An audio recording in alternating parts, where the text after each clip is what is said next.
браття козаки, браття сестри козацького роду, у серці живе Україна, в крові моїй Україна, діаспора, діаспора, діаспора, діаспора, діаспора, діаспора.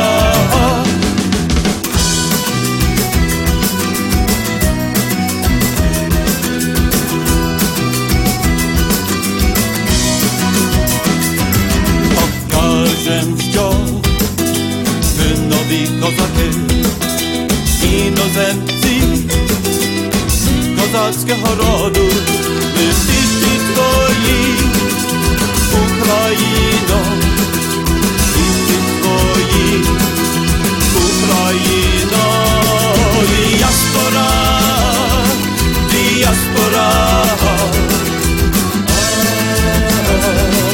діаспора. Diaspora, diaspora, czy my wierni kozaki, diaspora.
Ukrainians from Leeds, England, and that is the title track of their CD released a few years back now, Diaspora.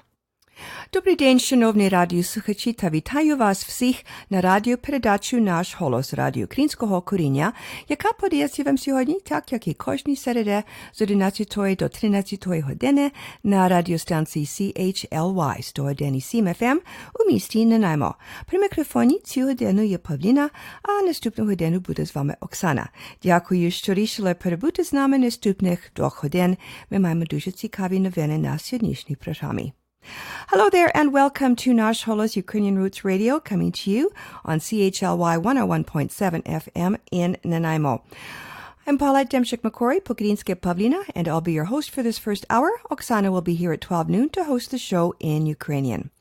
I'm delighted to have you with us. We've got a great program lined up for you. In this hour, we have Ukrainian Jewish heritage and an interview with Adrian Zwicker, the actor who played the role of the SS officer in the film Chuzha Molitva, A Prayer of Strangers, and 87 Children, the English subtitled version. On the last episode of Ukrainian Jewish Heritage, we featured the story of this film and the story itself, that of a Crimean Tatar woman who saved 88 Jewish children from 2 genocides in World War II. Adrian will share his experiences of what it is like to play the role of such a cruel character as an SS officer during the Holocaust. We'll also have our usual proverb of the week, other items of interest, and great Ukrainian music. And coming up next, Ukrainian-American singer Andriana Knapp with a song from her CD, Songs from Home, Písni z domu, and Čemu trvá zelena? Why is the grass green?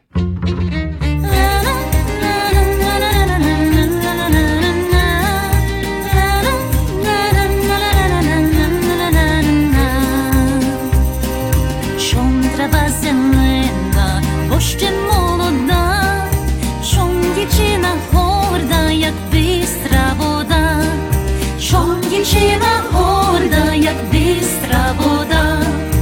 Ой, бачив я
не піду.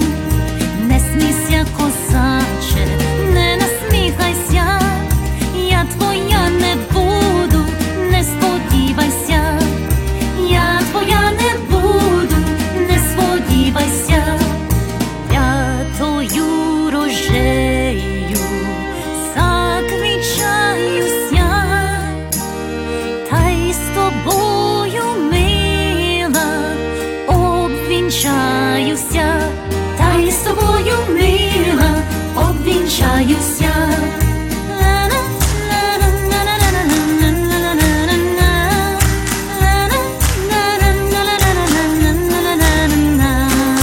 Чом трава зелена, бо ще молода, чом дівчина горда, як бистра вода.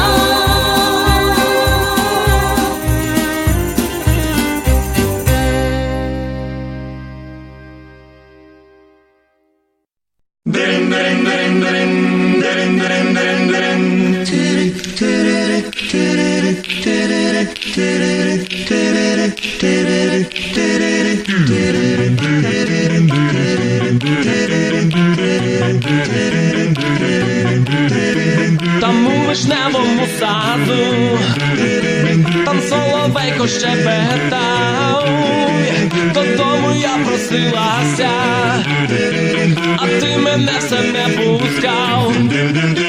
She's got it, your baby, she's got it. Я просила, а мене ти не пускав. Я просила, а мене ти не пускав.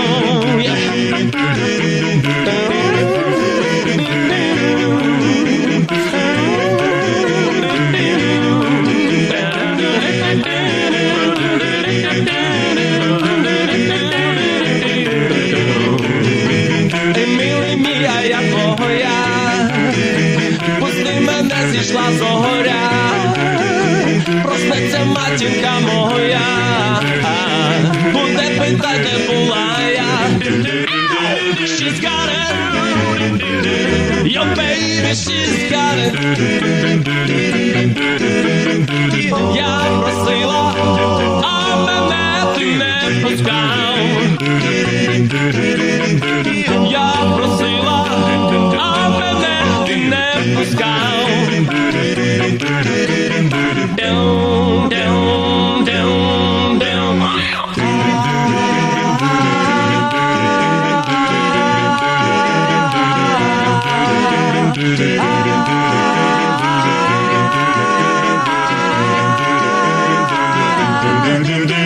She's got it, your baby, she's got it.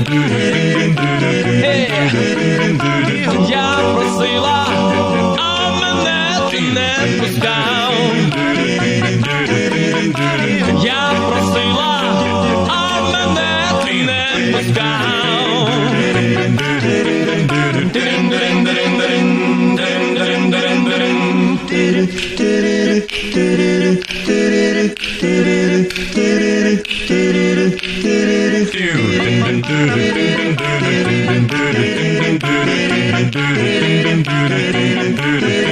Там у вишневому саду, там соловейко щебетав, додому я просилася, а ти мене все не пускав. She's got it, я маю нові шкари. Ти просила, а тебе я не пускав. Ти просила, а тебе я не пускав.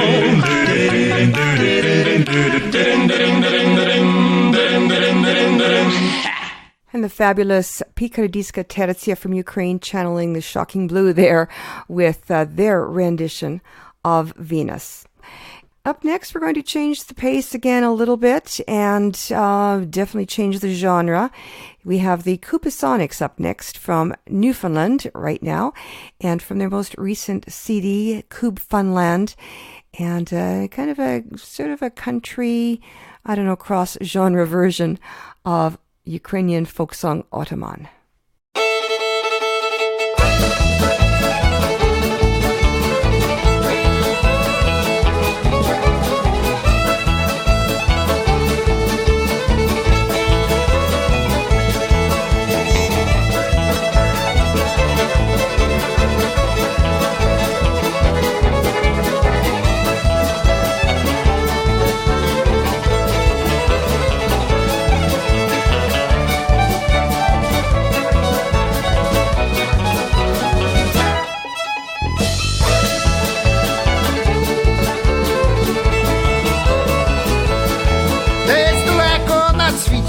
Місяць не світить, жив великий отаман.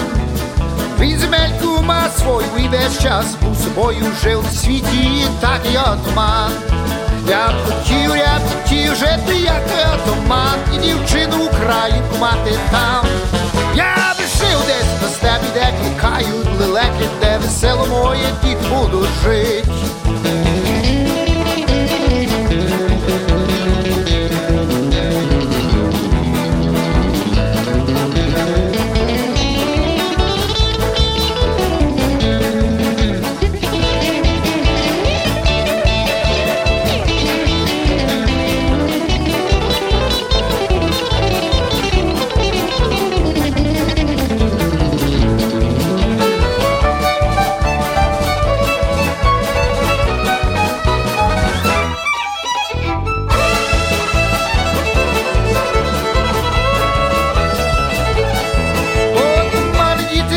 Там десь я народили, ніхто їм того не боронив. Подумали все робити, по-своєму говорити, так як батько колись їх не вчив. Я б хотів жити, як той отаман, і дівчину українку мати там. Я б жив десь по степі, де кликають лелеки, де весело мої діти будуть жити.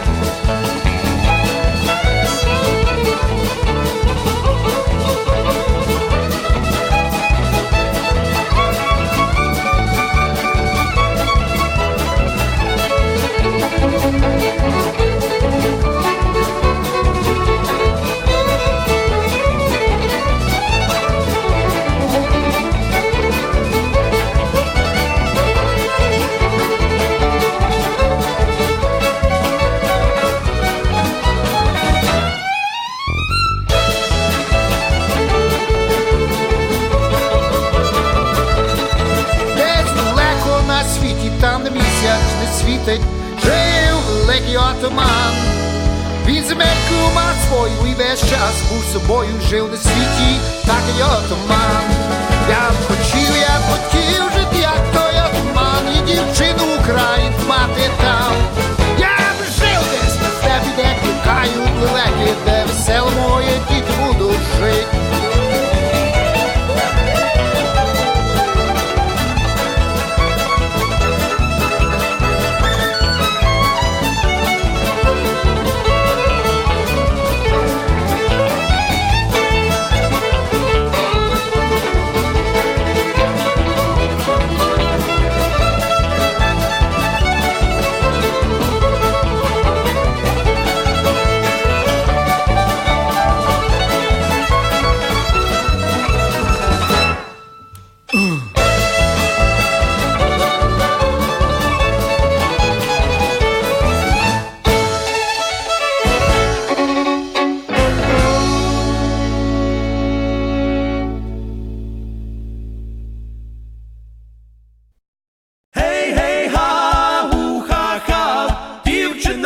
Дівчино молода.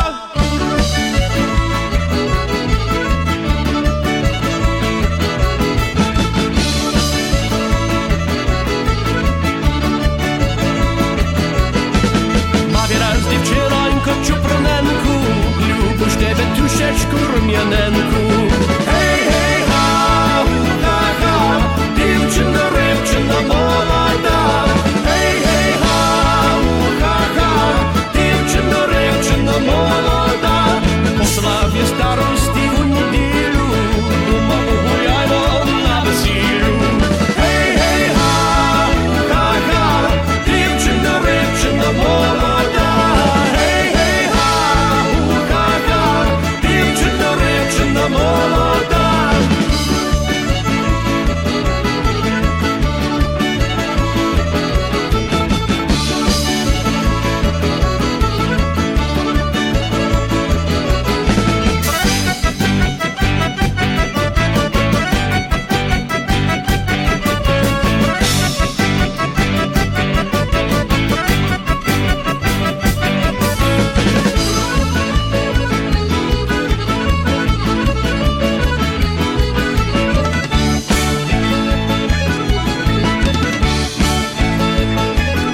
and Sluhai from Winnipeg with Małjaraz Dziewczynonku, Once I Had a Girl. Вислухайте радіопрограму «Наш голос» радіо нашого коріння на радіостанції CHLY 101.7 FM у місті Nanaimo. Говорить Павліна. You're listening to Nash Holos Ukrainian Roots Radio on CHLY 101.7 FM in Nanaimo. I'm your host this hour, Pavlina. And now for a look at Ukraine's rich Jewish heritage, then and now, brought to you by the Ukrainian Jewish Encounter based in Toronto, Ontario. Little is known about the Crimean Genocide, Stalin's deportation and exile of Crimean Tatars in 1944 after 2.5 years of Nazi occupation. Even less is known about the Jews who lived in Crimea and their fate during this time. In 2017, a Ukrainian film was released telling the story of a Crimean Tatar woman who saved the lives of 88 Jewish children, first from the Nazi Gestapo in 1941 during the Holocaust, and then again in 1944 from the Soviet NKVD during the Crimean deportations. The film's title is Chuzha Molitva, which translates as A Prayer of Strangers. It was filmed in Russian, Georgian, and German, and later dubbed into Ukrainian. An English subtitled version was released in Toronto in 2018 with the title 87 Children. Adrian Zwicker is an Austrian actor who played the SS officer in the film. He joins me now by phone from his home in Berlin. Welcome, Adrian, and thanks for coming on the show. Thank you for the invitation. Actually, I'm not in Berlin right now because I'm shooting a movie in southern Germany. Oh. And right now I'm in my hotel room. Okay. Oh, that's right. Yes, I remember now. You told me that you're starting work on a new film. So thanks again for taking time here on Nash Holos to talk about your role in A Prayer of Strangers. So first of all, tell us a little bit about yourself. Well, I was born in Austria, but I've been living in Berlin for 18 years now. I'm from a small town in the southern part of Austria. After the school, I went to the acting academy, state academy in Vienna, where I did a 4-year education of being an actor and basically started in theater acting, which is quite normal in Europe. So you're getting all the basics, from Shakespeare and so on, and you do all those training years. But film was already in my life when I was a teenager. I was really anxious to see all the new movies, and I went to the movies all the time. And in the times of VHS, my father brought me home all those nice films, and I had a really, really big collection of all these cassettes, and it started pretty early for me to be a love of mine, actually, to make movies. And started pretty early with a big film, an Austrian film, and then it moved on, and I've been doing more and more films. But that film was the first one, actually, I did in Ukraine, and we also shot in Georgia, in Tbilisi, in the capital, and that was really great. Because I wouldn't have gone there. I didn't know so much about that country. And the reason we shot there was because today it looked like the Crimean Peninsula at that time. Because not only that, you couldn't, at that time, today you couldn't even shoot there because of the Russian occupation. So there was no way we could go to the original places. You speak English very well. Did you learn to speak English then when you were going to school in Austria? Thank you. First of all, we learned it in school already. So in Austria or in Germany, you have to learn English kind of from the start. And as I said before, I was really watching a lot of movies, and I really watched them in the original language. And of course, the American British movies were the most viewed. And I think also living in Berlin is a very multicultural place, and I have many friends who talk English with, not even German. So I guess I have a lot of practice. Yeah. I guess so. So how did you end up then getting this role in a Ukrainian film? Actually, my agent called me. She was getting a note from the production of the film, and somehow I think it even started with Facebook because, in Ukraine and in the whole eastern part of Europe, they use Facebook more as a business tool, which we don't in Germany, actually. Oh.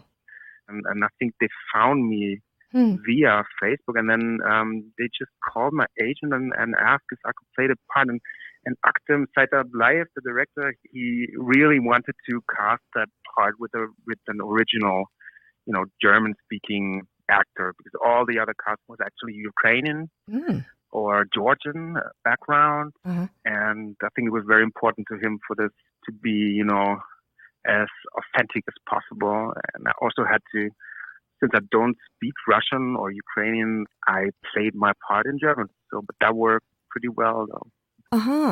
So how did you prepare yourself for such a role? And for an actor, it's really cool to play a villain. If it's a Nazi or a murderer or whatever, it's honestly, it's the most fun to go into this dark side and to get into these kind of dark characters. And, it's much more interesting basically than to play the nice guy.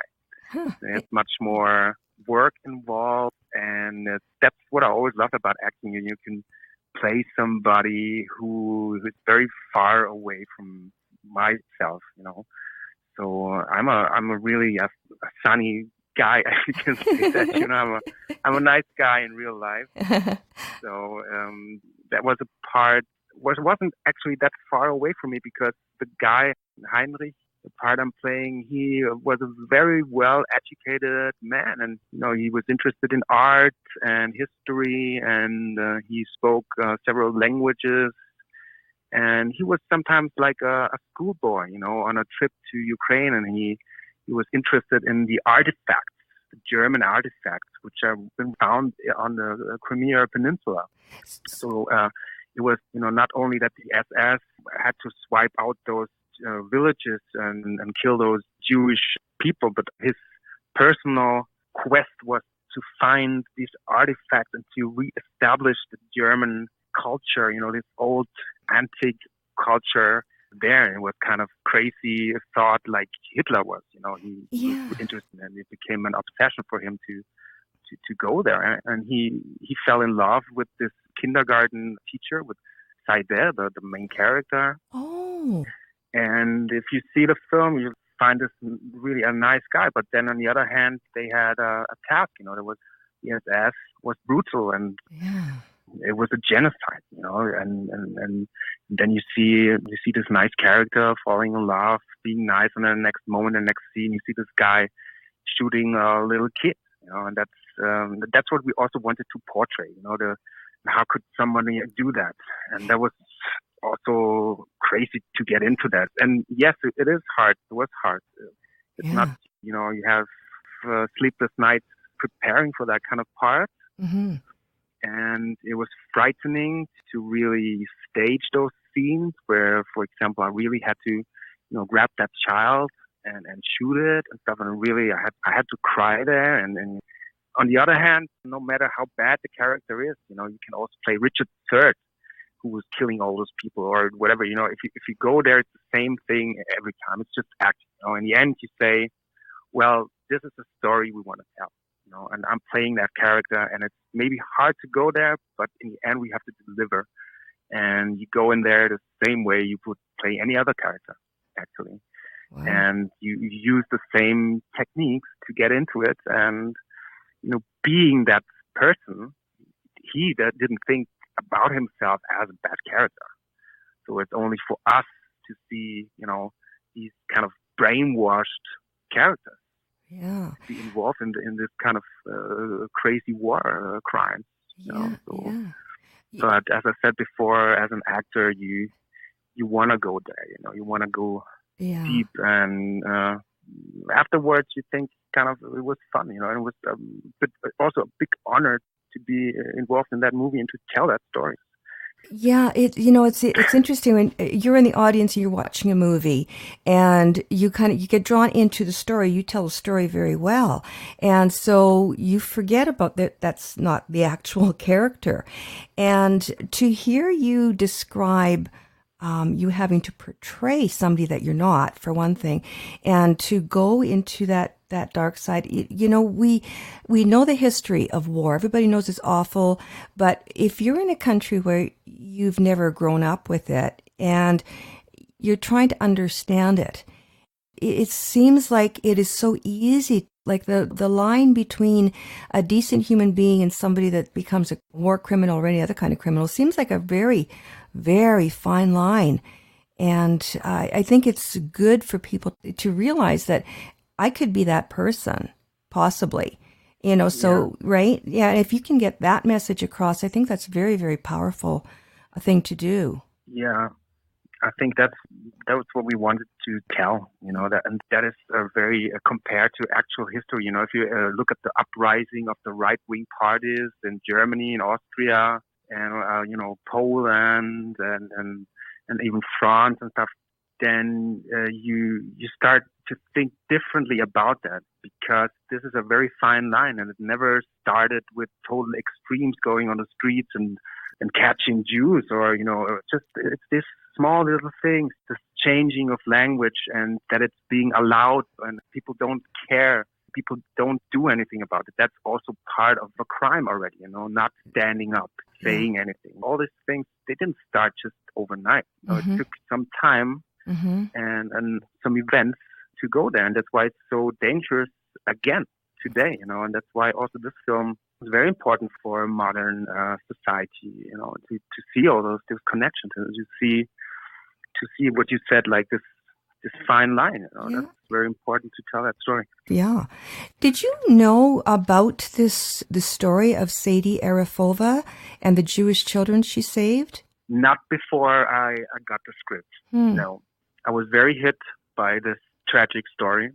And when I read it, I was feeling really terrible that I even didn't know about that part of history. Oh, nobody does. Know, for me, as an Austrian or German, we have that very much put into our education system. So even as a small school kid, you will learn about the Nazi crimes. You know, this is very important, and we learn about it again and again and again. You know, living in Germany or in Austria, you cannot avoid to learn about this. So we know quite a lot, even as young people, about those crimes. But on the other hand, there were so many places and so many different stories where it took place. And even with my knowledge, I'm always surprised that I didn't know so many other details. Like, for example, I was doing this other film in Italy where I also played a Nazi officer, and it was about the Italian resistance in northern Italy. But I didn't know about that. So it's like, but if you're not a historian, you would not get into it so, you know, detailed. And the story of 87 children was the same. It was the first time where I started to read about the story of Saideh, and it was very emotional. And that was the first time I heard about it. So really. And do you know anything about the Crimean deportation of 1944 before you took on this role? Not so well, also, you know, not so well. I was visiting concentration camps already as a teenager. And you hear that from all over the place. The whole war was so devastating. Yeah. So basically, I wasn't really so much aware before I went there to shoot a movie about Ukraine or about Crimea. So I learned a lot about that from being involved with the movie, you know, and from my actor colleagues and from working with the director. So we went into this topic quite deeply, and that's, you know, it was a very emotional time. And today, with the Russian occupation, all this history, you know, to meet with the Tatar people and to, you know, to talk to them, and it was sometimes really heartbreaking. A lot of people in Ukraine are very warm and open-hearted, and even more in Georgia. I was like having those wonderful moments and really made some new friends. Aww. And Nice. these people, you know, still have that weight on their shoulders from the Soviet Union, from that time, you know, from these occupation times. And also it goes back really to the war, to the Second World War, and they still kind of live that even more than we do maybe in Germany. And they still suffer from all that history. And for me, as a person, but also as an actor, it was a great experience actually. And I still have a lot of friends there where I Skype with them and stuff. Yeah. Nice, yeah. So you were filming in Georgia, and you were saying it's because the topography is similar to Crimea, where the story took place. Yeah, it's a beautiful country. It's amazing, really. I can only suggest you to go there if you have the chance to go there someday. I would really love beautiful. to. I would love to go to Georgia. I actually was in Crimea in 2008, and oh, really? Yeah, I went with my mom and a couple of sisters and a couple of nieces, and we went on. We were in Yalta. Yeah, we flew into Simferopol, took a bus, went through Bakhchisarai, actually stopped and saw the Muslim palace there. Yeah, the Crimean Tatar Palace, and we had a meal in a restaurant and did a little bit of touring around Bakhchisarai. But it sounds like it was an incredible experience for you to be acting in this role. Did it change your life?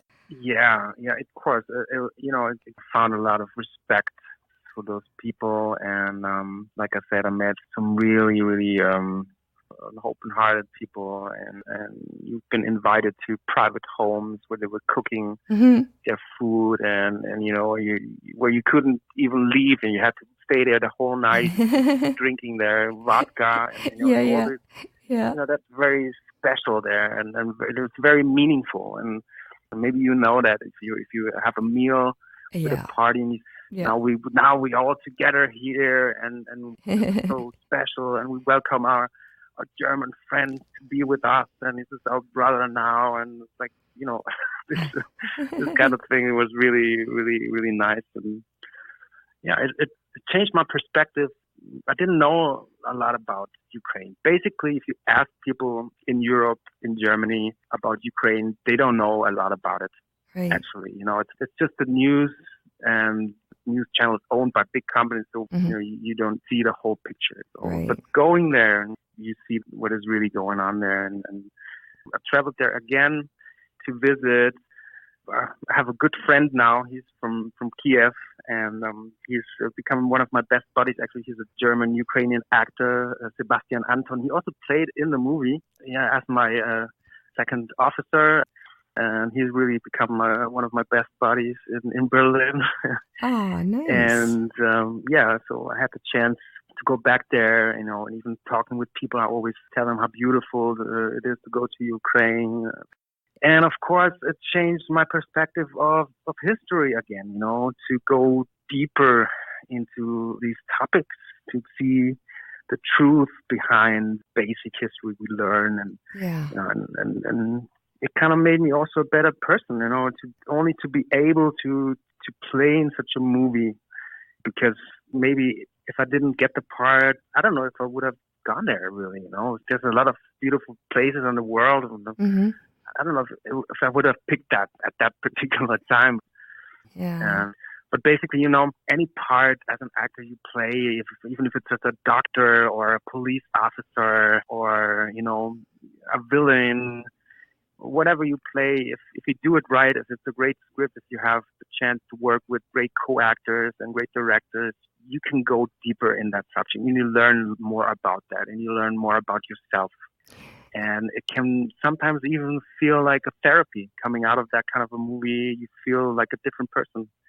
It also depends on how serious you take your job, but my part, I was always kind of doing the method acting, going deeper into these characters and becoming them in some sort, and that way you have that beautiful or terrible experiences and trips, and you found yourself on some weird places, on the top of a mountain in Georgia, or in that Nazi uniform with other troops swiping around a city which looks like 1942, and that's what I always loved in my career, to be somewhere, to be somebody else.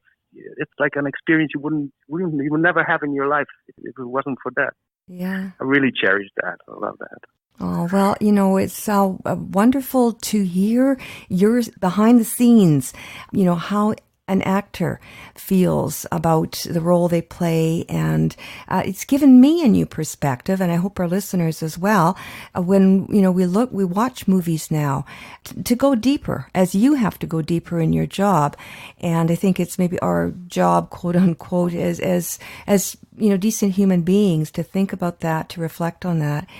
And good actors like yourself certainly help us to do that. So thank you for doing the work, for being so good at it, and thank you for taking the time to share your thoughts and your experience with us here on the show today. Well, thank you very much for inviting me. It was a great pleasure. Actually, there's one more thing I'd like to say. That they were inviting me to Warsaw.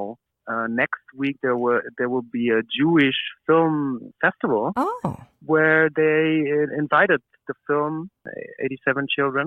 Oh. And the director Aktem, he at the moment he's shooting on another film, and he asked me if I could go there instead of him.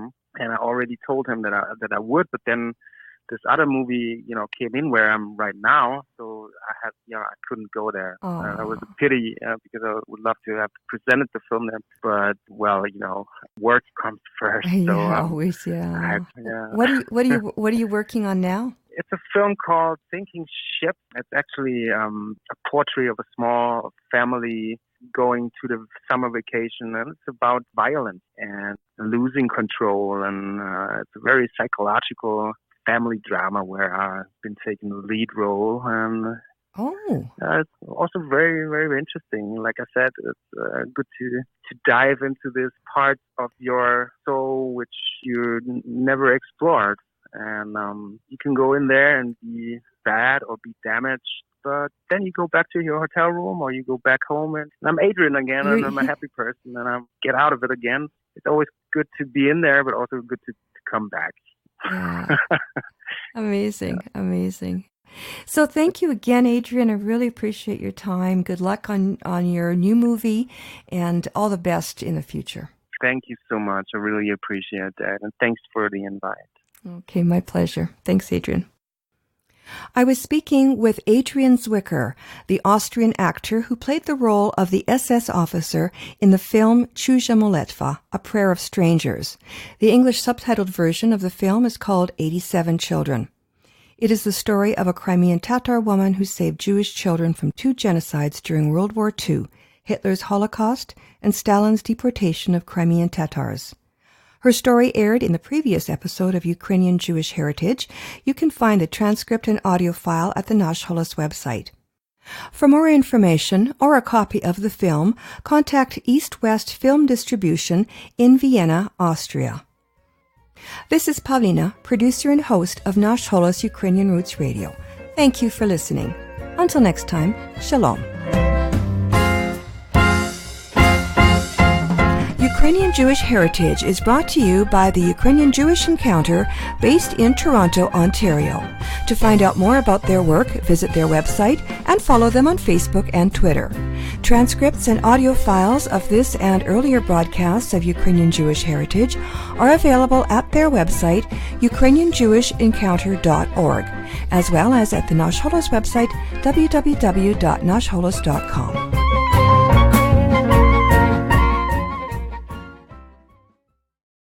Ви слухаєте радіопрограму «Наш голос» радіо українського коріння на радіостанції CHLY 101.7 FM у місті Nanaimo. Говорить Павліна.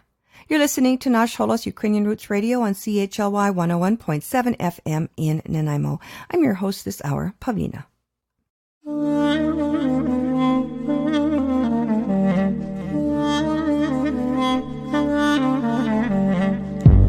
When strangers are coming, they come to your house, they kill you all and say we're not guilty, not guilty. Where's your mind? Humanity cries. You think you are God, but everyone dies. Don't swallow my soul, our souls. Yaşlığıma doyamadım, ben bu yerde yaşamadım.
a popular Ukrainian singer of Crimean Tatar heritage herself. Her name is Jamala, and she wrote a song about her great-grandmother's dreadful experience during the Crimean Tatar deportations of 1944. And she wrote the song much to the consternation and displeasure of the Kremlin, and won the first place in the Eurovision 2016 contest. And that was her song, the theme song of the film Chuzha Moletva, A Prayer of Strangers. Jamala with 1944.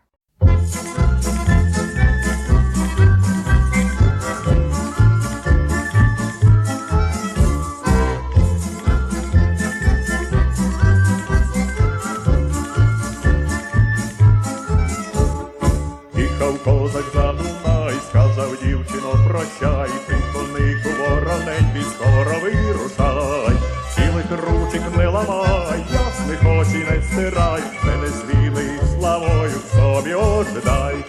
Лучше було б не ходить, лучше було б не любить, лучше було хай не знать, чи тепер забувай. Вийшла ручки заломивши, тяженько заплакавши. Як ти мене покидаєш, тільки подумай. Постій, козаче, твоя дівчина плаче, на кого ж ти покидаєш, тільки подумай. Лучше було б не ходить, лучше було б не любить, лучше було хай не знать, як тепер пропадать.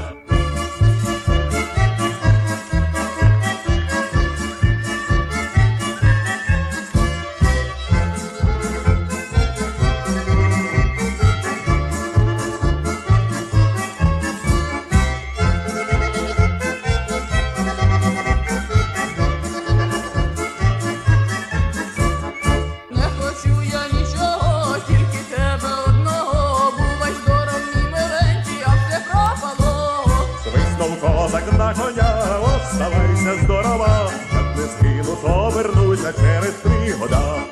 Лучше було б не ходить, лучше було б не любить, лучше було хай не знать, чи тепер пропадать. Їхав козак за Дунай, сказав дівчино, прощай, ти конику вороненький, скоро вирушай. Білих ручок не ламай, ясних очей не стирай, мене з війни славою собі ожидай. Лучше було б не ходить, лучше було б не любить, лучше було хай не знать, як тепер пропадать.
And that was Anatoly Rudenko and the folklore ensemble Kiev with Yichał Kozak za Dunaj, a Cossack road beyond the Danube. And before them you heard the Female Beat from Winnipeg and the Crossfire Medley. Dziś była z wami Pawlina. Nagадую, ви слухаєте радіопрограму Nash Holos, радіо нашого коріння. На хвилі CHLY 101.7 FM у місті Nanaimo. Залишайтеся з нами наступну годину. Далі передаю мікрофону Оксані. Запрошую послухати трохи про історію і традиції, розповість Оксана. Але перед тим я хочу залишити вас такими словами мудрості. Заслужену кару треба приймати спокійно. And our proverb of the week translates as, one should accept deserved punishment quietly. And that brings us to the end of the first hour of Nash Holos Ukrainian Roots Radio here on CHLY 101.7 FM in Nanaimo. Please stay with us as Oksana takes over the microphone to host the next hour. Meanwhile, please join me here again next Wednesday from 11 a.m. till 12 noon. And until then, do stay in touch with both Oksana and me via our Facebook page and Twitter. In between broadcasts, visit us online where you can find the transcript feed and other information at our website. That's www.nashholos.com.